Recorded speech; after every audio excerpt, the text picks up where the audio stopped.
Don't do that.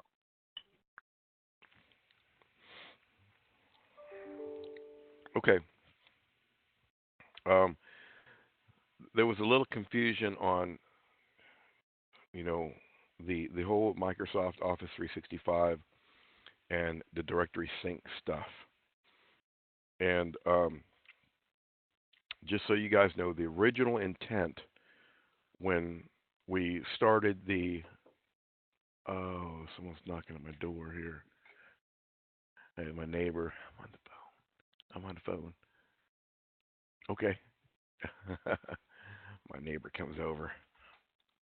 I can't believe he just didn't walk in. Sorry, I'm getting over a sinus infection. The original intent was to do everything cloud based. Whatever we could do out of the lab, and one of the reasons was I was upset because we had all the EBCs working. They were working great. It was our own instance of call manager and everything. We had everything in the lab, and Cisco Lives and all this stuff. We always said it was UCAS, and it wasn't UCAS. It was just our own instance of call manager and Unity and firewalls, and we could do anything we wanted to. Well, one time, actually several times, somebody was screwing around in the lab, and and they do upgrades, and they're upgrading stuff, and they're upgrading vCenter, and so these things are just going to happen. These guys are kind of staying in the forefront of technology and getting new storage and getting new switches, and things blew up twice. So I was upset, and one of the things that we had gone down the road is, look, we're going to order UCAS. It's going to be real UCAS, and I'm not going to rely on the lab stuff anymore because it's unreliable. And it really set back. I mean, we had a lot of integrations into the system. We'd worked with Ericsson, we'd worked with Avaya, we'd done a lot of things in the back end, none of which really went out and made a lot of money or anything like that. So it was my own, selfish pride that got squashed because they had wiped out years and years of work. Again, on the grand scheme of things, in hindsight, it was nothing big. So we decided order UCAS, put everything in the cloud that we can put in the cloud. Hence Office 365 and email and things like that. I didn't last time. I built Exchange, I built SharePoint, I built all these things inside the lab. So um, fast forward, we start building things. Um, you may be familiar, you may not. So the offerings that Microsoft has today, there's a few offerings. There's what they call Azure AD. Okay. There's also Azure um, Active Directory Domain Services, ADDS. Okay, they almost look the same. and then there's Azure. We'll call this one um, AD.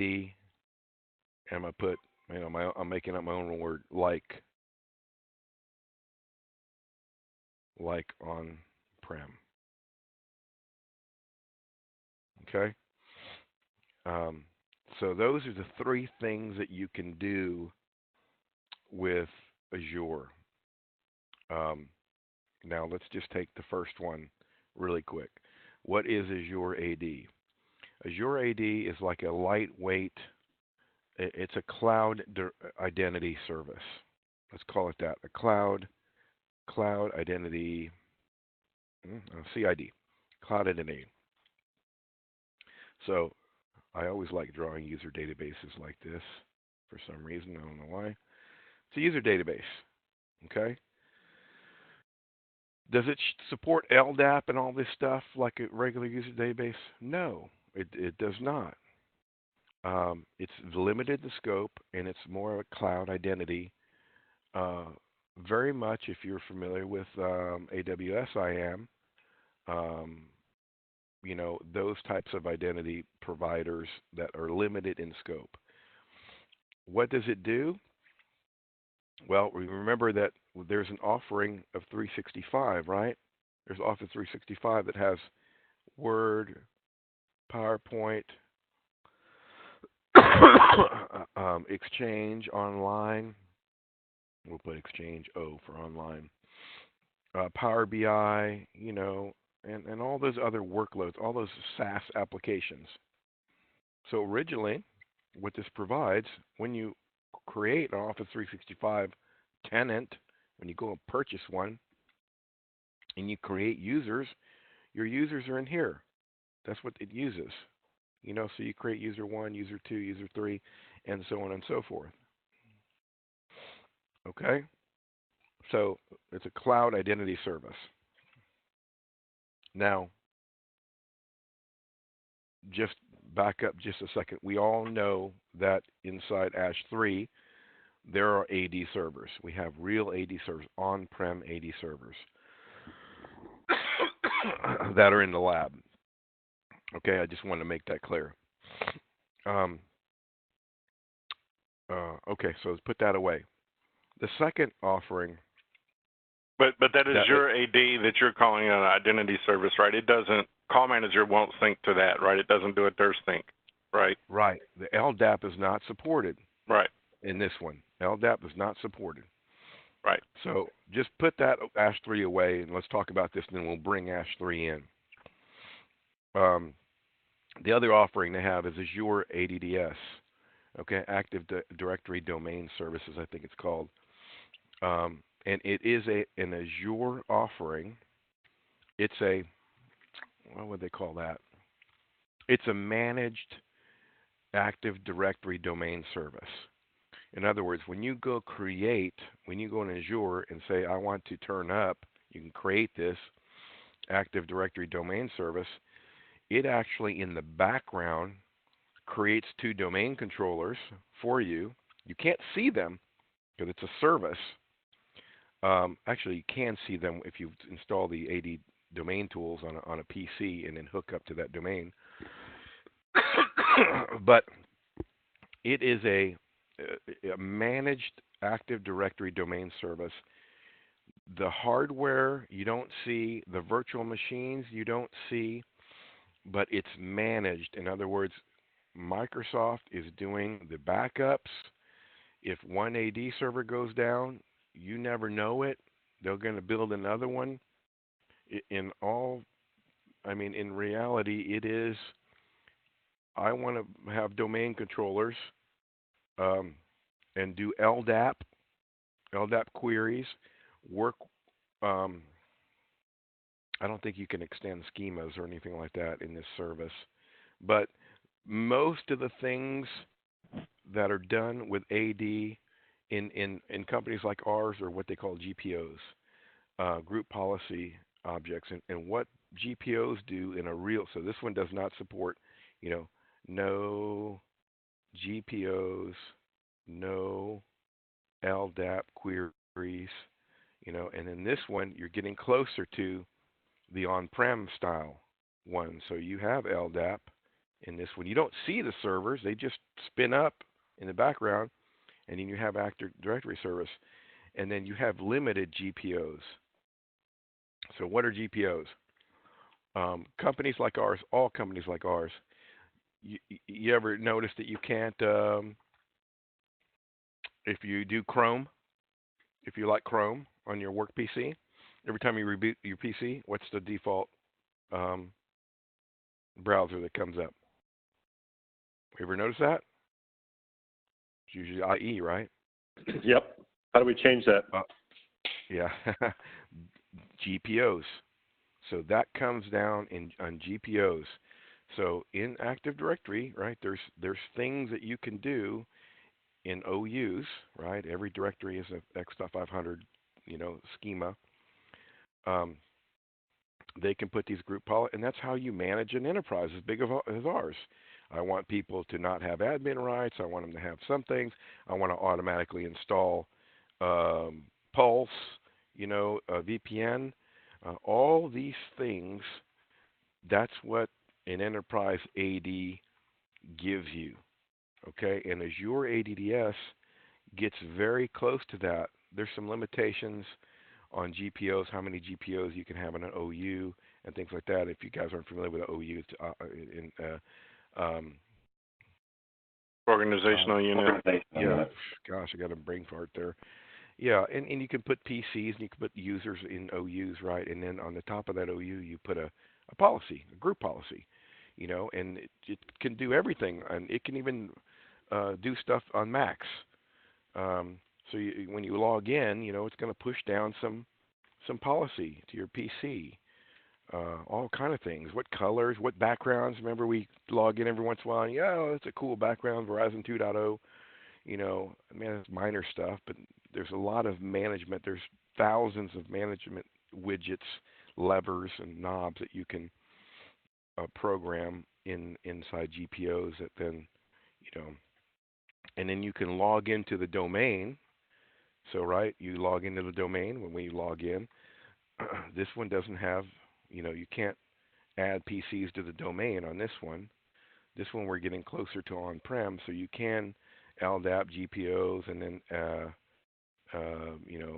add machines to domain, and then that gets all your GPOs and all this other stuff. So that's the second offering, and that came out a few years ago, Azure ADDS. Very, very close. These are for people that say, look, I have a pretty big enterprise, but I don't want, I don't have a data center. I don't want all the cooling, and I don't want to buy Cisco UCSs and all this stuff to run my ADs and all. I just want everything in the cloud. Okay? So the next offering, not really an offering.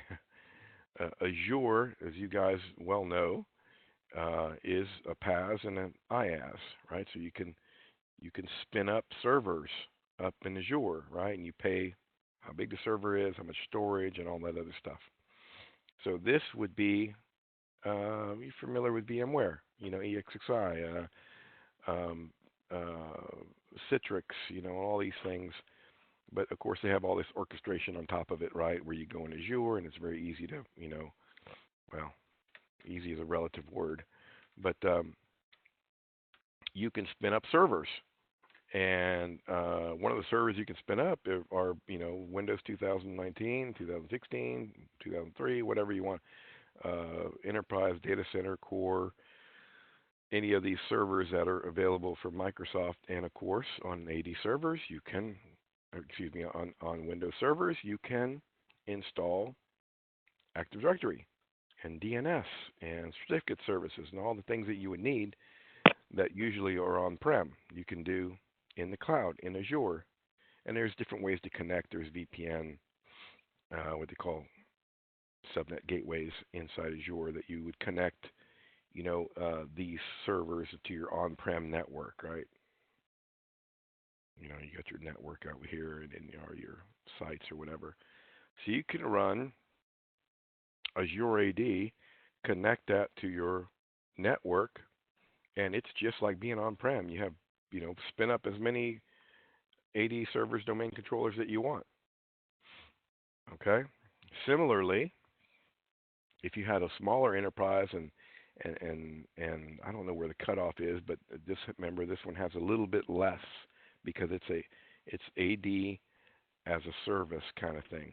You can connect this one up to your enterprise, right, through these subnet gateways, that basically VPN, or you guys are all familiar with ExpressRoute, right? Connect up your service provider, your VRF, your VPN, whatever you want to call it, MPLS network, plug it right into Azure, and that workload, different workload, those services now are then on your network. So anyway, these are the three things. It's important to know in your head that these are the three things that are available in Azure.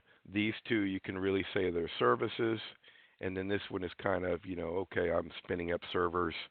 It's not a service, so to speak, but it is a service, and I'm using, their hardware and compute and all that, and just connecting to my. But this would be more like infrastructure as a service, right? This one here, and this would be more like a PaaS, and this would be more like a SaaS, I guess. That make sense? Yeah, but we're not using these for our demo, right? What are you? Okay, that's. How are you tying this to our demo? Okay. I mean, we have the top one obviously because that comes with Office 365, but we're not syncing to it, right?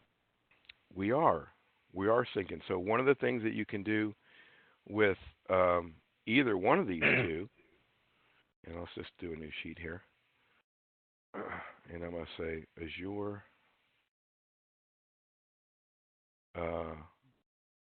AD.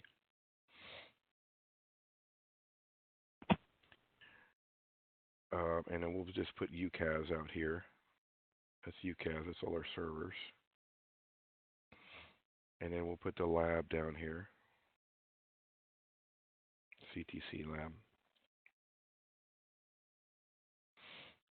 Okay, in the lab, we have 80 servers, right? And there's a couple of them distributed over to Kerry and Richardson. But we have 80 servers here. So we built our own AD. Okay? And the reason I did this is because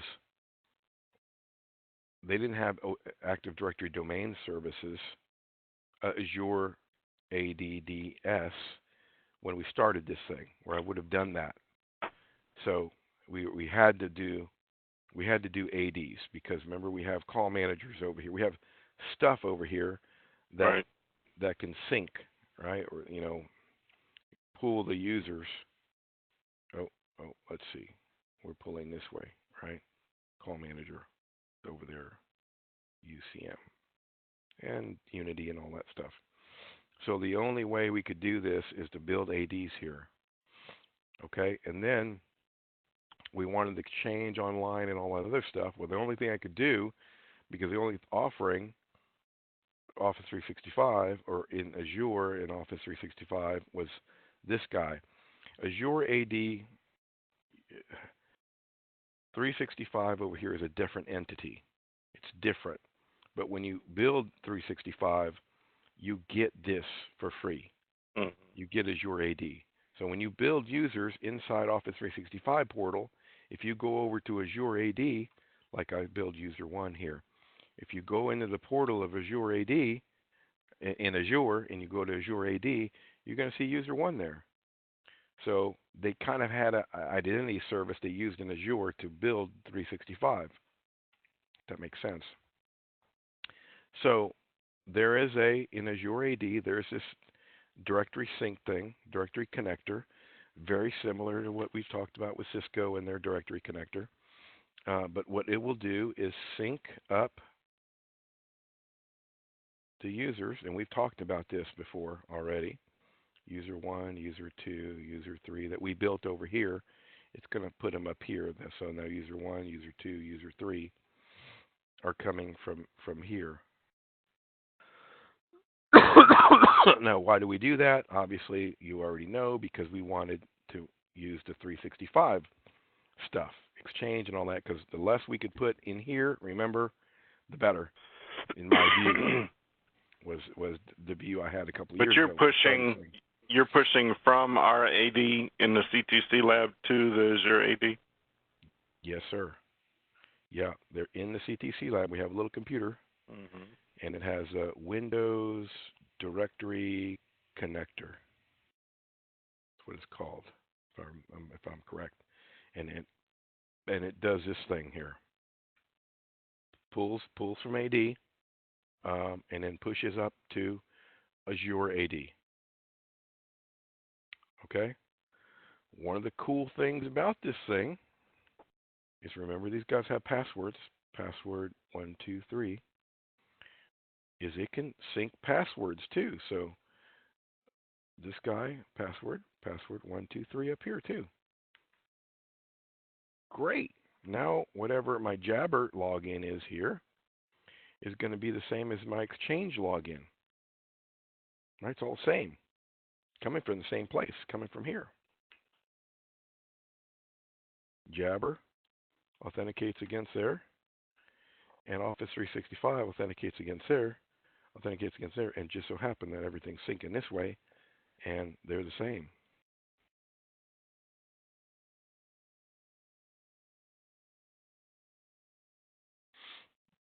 Okay? Now, Azure AD supports third-party SSO. It's kind of like an IDP, and it's growing more into an IDP. It's a fairly robust IDP now. So what did I do with Azure? Ted will remember that one of the things we had problems with is the WebEx early on, and the WebEx Teams, because that's another guy, right? That guy's out here in the cloud. When we had users, let's say user 3, when I go create a WebEx team account, well, it was a different username. It could be the same username, different password. Could make it the same password, but it was a manual thing. Well, then we did SSO, right? Because Azure AD is like an IDP. So we did SSO between here. Where does Azure AD get everything from there? Where is Azure AD get everything ultimately is from here. So now Jabber, username and password the same, right? It's going up here. This is providing a IDP for this guy. So you can see how everything is kind of pulled together here. Is it the ideal scenario? No, because now Azure ADDS is supported, and probably, in the near future here, we probably need to go to Azure ADDS. And what will that buy us? Well, now it supports LDAP and all this other stuff. So we have UCAS over here. Sorry, I'm missing a C there. We have the CTC lab. And let's just say we have ADDS over here. If we had this scenario, and this is Azure. Make sure we have that, and obviously that can give authentication to 365 stuff. And guess what UCAS can do with, since it supports LDAP, right? We can authenticate right to there. That moves stuff out of here. Now, the domain controllers over here, we can just say, well, we don't want that anymore. Move it over here. Okay, and this gets us, closer to more cloud stuff, I guess. And of course, WebEx Teams also can SSO to that guy, and it gives us more capabilities with less hardware over here. So again, just stuff in the back of my mind that is on the back burner that we need to do. And obviously, we could also just do domain controllers in Azure, right? Just do a couple domain controllers. That would take the domain controllers out of here also. And the only thing needed there would be either express route, which we probably can't order. It'd be cool if we could do an express route. Remember, UCAS is on a VPN over here. Not a VPN. Everyone calls it VPN in the MPLS. We'll call it VRF. Customer PIP, whatever. And if we could do an express route here, that would be great. If we can't, that's okay, because we know this is connected here, this is connected here, and we have firewalls over here that we control, and we could do an express route gateway. Not express route gateway, but a VNet, what they call VNet subnet gateway inside Azure. Nothing more than, hey, I want to connect up my Azure networks where I have virtual machines to my on-prem. You can do that just with a site-to-site VPN. Anyway, not saying we're going to do it.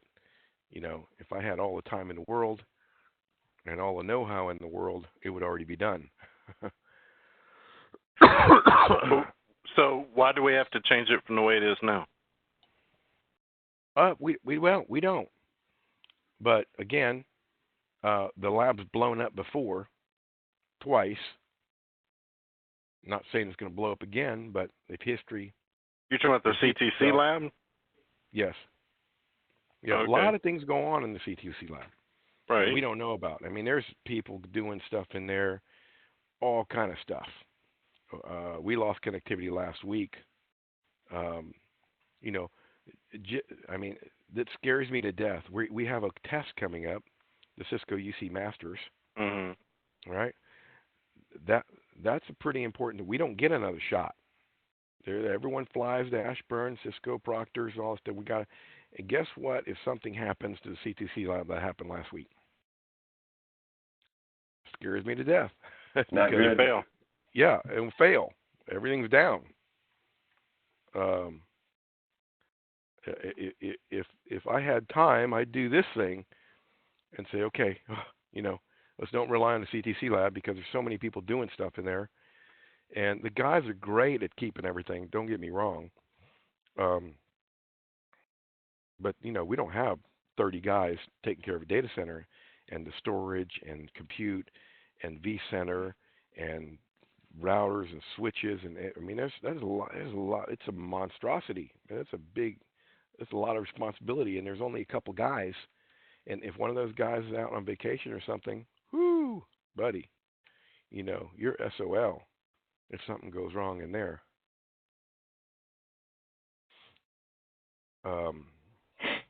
Anyway, what else can I say about that?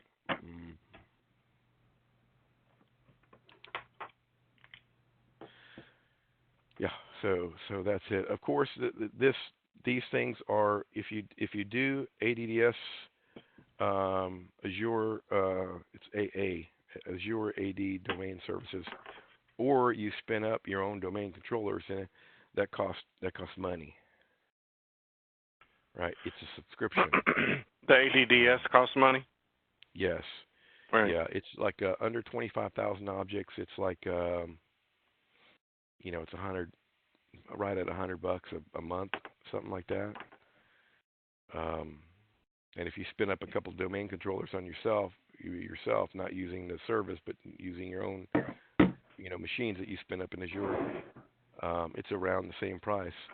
And we don't have a subscription, right? We bought licenses like 365 E5 licenses, right? We have so many of those, so we don't have we bought licenses on a subscription basis, but to do stuff inside Azure, spin up machines, use AADDS, things like that, it's a monthly cost, and haven't been able to break that nut with Jessica, and say, hey, I've asked before, even to get the E5 stuff, that's a subscription too, but there is a yearly,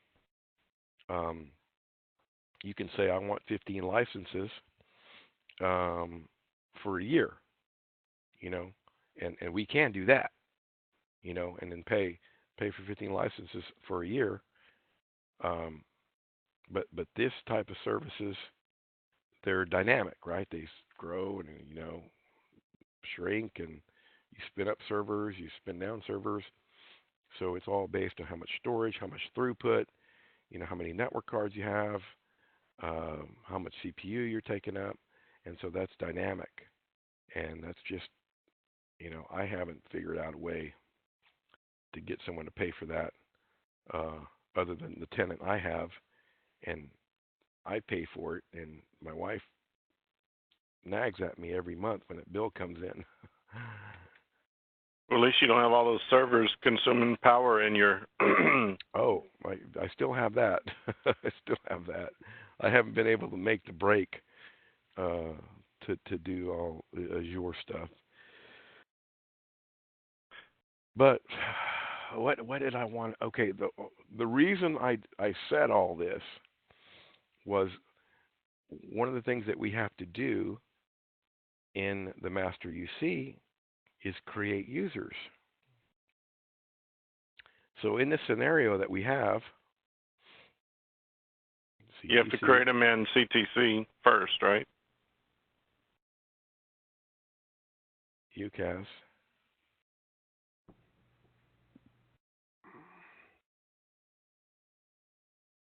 Azure. And we'll just put off of Azure 365. And then in here we're using Azure AD. Yeah, so in this scenario, the main source of users is here. Now, can you create users over here? Let's say you could create a user 5. Yes, you can. That is called a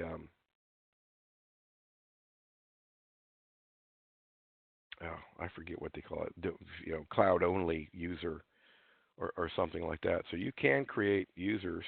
So this will be user 1, user 2, and maybe user 5 does not exist over here, but exists here. You can do that, and you can give him a 365 license. You can do that, but he's not going to log into Call Manager. Not going to have a user here. Mm-hmm. You can't join the domain if you wanted to make a machine to join the domain. When is this master certification thing? September. Yeah, September. So you're trying to figure out if you should change it before September or not? Is that what you're scrambling to figure out? Oh, man, shoot, I won't do that. I'm too scared to do that. No, but I'm trying to figure out, the thought that there was, we want to impress, where we can impress, and the thought there was we were going to do something like we did at we set up at Enterprise Connect. Create a user, because one of the demos we have to create a real user. So we're trying to figure out, well, how do we create it? How do we create a user? Well, like in Kermi, we can do a locally significant user that's not an AD, right? Yeah, and that's what we were kind of thinking. But if we do a local user, I mean, it's just going to have to be a, hey, here's a phone. We're not going to create a user. We're going to do demos with there. For your masters, when you have to create a user, can the user already be an AD, or you have to put them in AD as part of the? Well, I don't know. We kind of teed that up to the proctor the other day. I didn't get a clear answer, but I said I kind of went down the road and said, hey, we're going to say that we've integrated with your Active Directory, so you've already created the users. We're just going to pull one in and give him a phone or something like that. Mm-hmm. I don't know if he understood me, Rob. Did you hear? I didn't really get a good, clear answer. But I think if we do something like the Kermi deal, if we have someone just do the Kermi, demo, that we can just check that mark, and they'll say, oh, okay, you created a user. All right, fair enough, Right. That was my take. Is I think in essence a local user in Kermi should at least meet the qualifications, meet the requirements for the certification. Yeah. So we'll have to tee that up, and I don't know who will give that one. Maybe I'll take that one. I'm scared of that thing myself because it sits in the CTC lab. That's another one I wish we could move up here. Oh, you're saying Kermi is still in CTC, it's not in production? Not only is it still in CTC, there is an open project to get the production Kermi connected to ASH3. Well, ASH3 is the one we're going to use for the. That's a risk. We probably have to talk with Jessica and say, hey, look, we got this big thing coming up. We have the Kermie project. What other ones on there? There's got some. QUAC. No. But if they move it to the production Kermie, I mean, you'll have to, wherever you do your exam for master, you'll have to have access to the network. Yeah, and guess what? With production, I don't even know how you get. Remember our Kermie's right here, Right. and we have our own. And it's on the firewalls, internet right? today. Yeah, it's on the internet Right. today. But when you move it to production, you got to be on the IDN or Yeah, something. So another hurdle for us.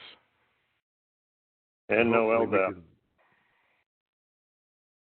Oh, yeah. No AD integration. Are they not doing AD integration? They're not. Really? Oh, man, who's that going to work for? Them. Yeah, goodness. You're saying we're not doing it for any customer? We're not integrating Kermie to any customer's AD? To my knowledge, not yet. Yeah, I don't know how that's going to fly. Right, that's not part of. That's not a part of operations. That's strategy mode. That's dumb. Everybody is going to a single, user database, whether it be Azure, AWS IAM, whatever, or one of the,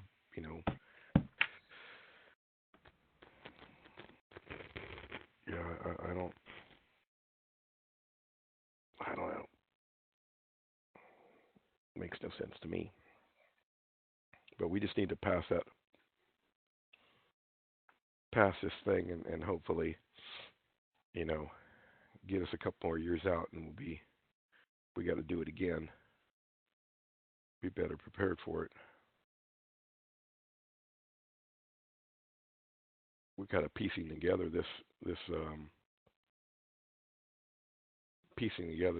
demo. Right, and we have a couple. We have an internal dry run, right, and then we have a dry run with the auditor in early August, just to hopefully iron out any kinks.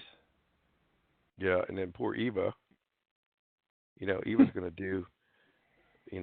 We're kind of divvying out the demos, and she's taking the lead. And of course, what I tell her, I said, go get a laptop. Go buy a laptop, because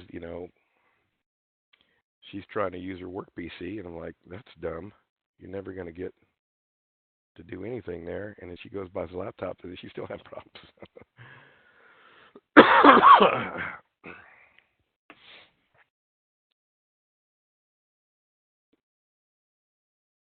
Anyway, okay. Any questions on Azure and AD and ADDS and?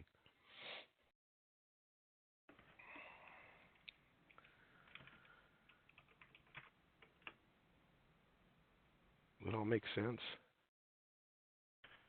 Yeah, but it sounds like you're advocating to not change it till after the test. So I don't. Yeah. No, I'm just. It came up recently, so I just want to make you guys aware of what's going on in ASH3, how it's done. I guess we have 15 minutes here. I do have a hard stop because I might have another meeting I have to hop on real quick at 1. But something that came up last week, Anson, I don't remember if you were on the call or not, but Xerox is going to need hybrid call connectors. They're going to need call service aware, call service connect. And it's ridiculous, I know, but they have WebEx boards that are going to register to the cloud, and they need they don't want to have another device in the room. Okay. The challenge is Wendy's team typically does the installs, right? But they typically only touch Call Manager and Expressway.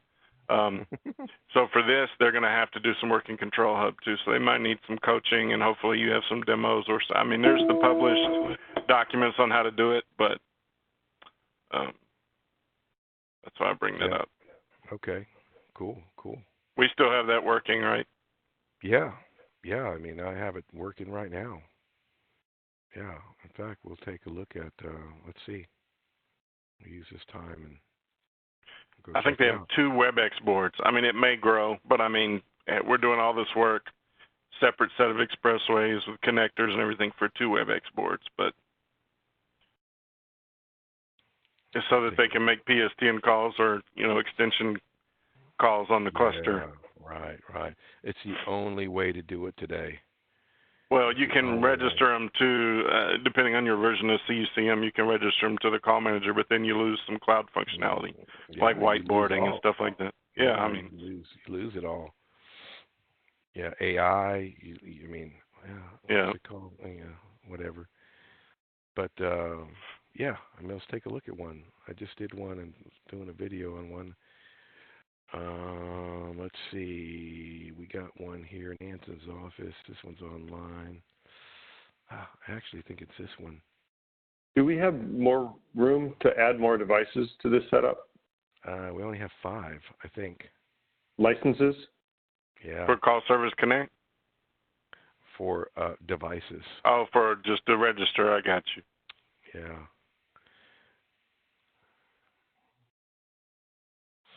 See right here?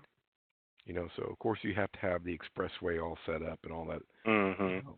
But once you have that and you have calendar and you go in here and once the thing is up, then you can activate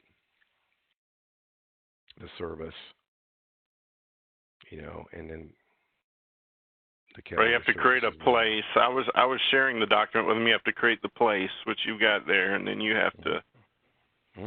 And really good. Cisco did a good job doing this. This is why it's easy if you come in from the endpoint standpoint. It's very easy to sell.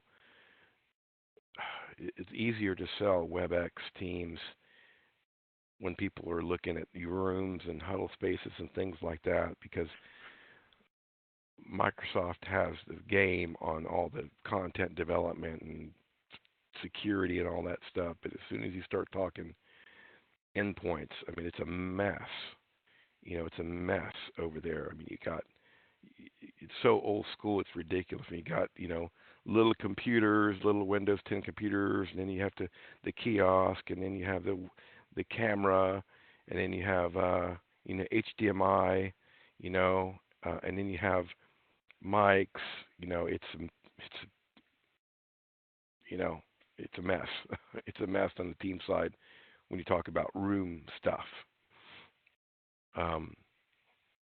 Anyway, it's really neat in that I wish mine was up right now. I came back and I have a little problem on this one. I think it's but it puts the number. If you have the video on the display, it's really cool. It puts the number, so cool. You always know the number when you walk in the room. If you need someone to call, if you wanted to call back, maybe you're doing Blue Jeans or maybe you're doing audio conference. You can plug in that number because it's right on the screen. If you said you just did a video on this, then we just need to flip that to Wendy and her team on how to set this up, because there's some things have to be set up in here and in the expressway and in the CUCM with the remote device profiles. Yeah. And it's not much. Remember, this thing creates the remote device automatically. So once that expressway is set up, there's not a lot of setup to expressways. I mean, they're pretty simple. And you do the certificate services and things like that. You can do it the easy way where you let Cisco handle all that, and it kind of downloads your certificates and signs them all by itself. So it's a very hands-off approach. I don't know how secure that is. I'm thinking it's fairly secure, but it's not their certificates that they're using. Like, for instance, you're talking about the Let's Encrypt stuff? No. There's a way in Expressway, when you set up an Expressway connector, when you go through that process, you can either do it the traditional way, I got to do CSRs, I got to get them signed by the customer, all this stuff, or you can say, click this button and let Cisco do it for me. I don't know nothing about, all I know is I want a secure connection from here to Cisco. Okay, click here. Yeah, I want to click there. And then, Public certificates are downloaded, it's signed, all this stuff kind of automatically. Now you're giving that control, and someone else holds that certificate, but that may be okay, unless a big enterprise sometimes has policies that say, hey, anything inside our enterprise that's going to connect to some outside entity, and have an established connection, and then connects to other things, and it needs to have our certificates on it. Who knows? Certainly that's the case with things touching on the DMZ, touching the internet. But this thing's, remember one it's an expressway C because there's one thing behind. Anyway, if you do it that way, click a few buttons, click go, boom, boom, boom, connects up to WebEx Collaboration Cloud. And then, of course, on the back end, you want to connect up to your call manager, service account over there, application account and call manager, Axel, with Axel stuff, role. And that's pretty much it. When you go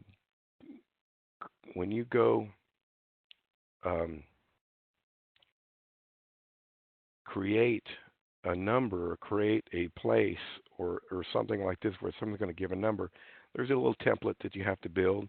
Hey, it's going to have this call search space, going to have this partition, so you got to give it some information, some generic information that, when it goes and builds this automatic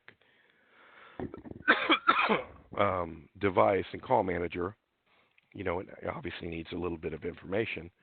Once you put that in there, though, it's going to build every one of them the same, and it does it by itself. So it's not a difficult task by any means.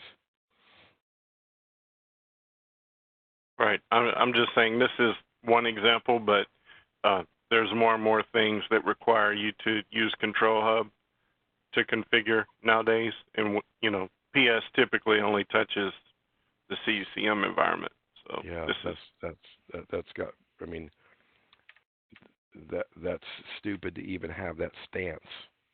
Well, they're going to do it for this, but typically we don't always have an account on the customer's Control Hub. I think that's something too. We got to figure out how. Oh no. Well, if it's sold by us, if it's a flex sold by us, like for instance, if I call the IT guys, or what's the guy's name, they can get in here on mine. They have a level above me, so they can get right. They go to their Control Hub, and they see ASH3 and all the customers we sold to, and they can go in there. So, but PS may not have a login. Yeah, that's where they have to get. That's been the problem for like 3 years. Remember I told you that when they... Single sign-on and all kinds of stuff have to be done in here, right? Right. Yeah, if you're going to do single sign-on to WebEx Teams and things like that. But the trouble a long time ago is, remember, Cisco sold Verizon. Remember a long time ago we said, oh my gosh, everyone has Teams. They rolled out Teams on the wireless side. They sold... I don't know if you call it sold. The keys to the kingdom for the service provider account was given to Verizon IT. And so when we started selling Flex and we started selling WebEx Teams, everyone says, well, who has the, we need a new service. No, you already have it. We already sold it to you. We already set you up. And it's Verizon IT who has the keys to the service provider level. So I don't know if that ever got worked out. As far as I know, like if you call Travis Martin, Martin, he can log in and he'll say, oh yeah, what's this ASH3? And what's all these other, he can see them all, I'm saying we need to figure out the process. We need to figure out a process for our PS teams to access Control Hub is all I'm saying. For our customers. Yep. Yeah. That should have been done 2 years ago.